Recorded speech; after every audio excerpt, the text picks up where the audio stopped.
चोली छौड़ी कुछो न हुआ देबोगे। सुना गे हमर गोरी खोला दे चोली छौड़ी कुछो न हुआ देबोगे। आ धीरे धीरे साला उठेबो गोरी सैनिटाइजर लगा के मजा देबो छौड़ी। धीरे धीरे साला उठेबो गोरी सैनिटाइजर लगा के मजा देबो छौड़ी।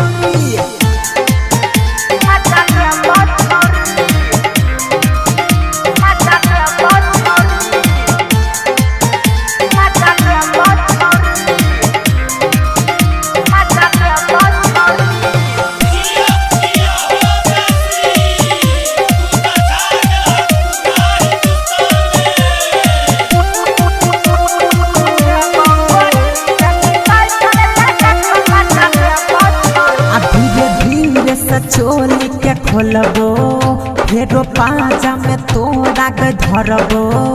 हथवा में ग्लोव्स लगा के पूरा देहिया के सेपरेट रखबो। आ धीरे धीरे चोली के खोलबो फेरो पाजा में तोड़ा के धरबो। हथवा में ग्लोव्स लगा के पूरा देहिया के सेपरेट रखबो। सुना गे हमर गोरी खोला दे चोली छौड़ी कुछो न हुआ देबोगे। सुना गे हमर गोरी खोला दे चोली छौड़ी कुछो न हुआ देबोगे। आ धीरे धीरे साला उठेबो गोरी सैनिटाइजर लगा के मजा देबो छौड़ी। धीरे धीरे साला उठेबो गोरी सैनिटाइजर लगा के मजा देबो छौड़ी।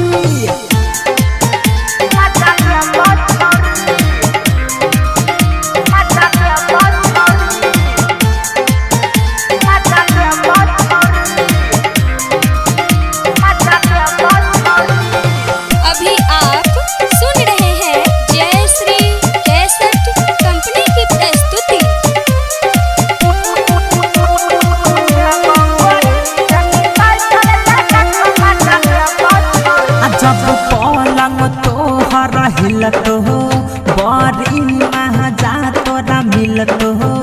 राइटर विशाल बाबू सुधीर बहा तोरा सलरत। आ जब पलंग तोहर हिलत हो बड़ी महाजा तोरा मिलत हो। राइटर विशाल बाबू परगिना महा तोरा सलरत। सुना गे हमर गोरी खोला दे चोली छौड़ी कुछो न हुआ देबोगे। सुना गे हमर गोरी खोला दे चोली छौड़ी कुछो न हुआ देबोगे। आ धीरे धीरे साला उठेबो गोरी सैनिटाइजर लगा के मजा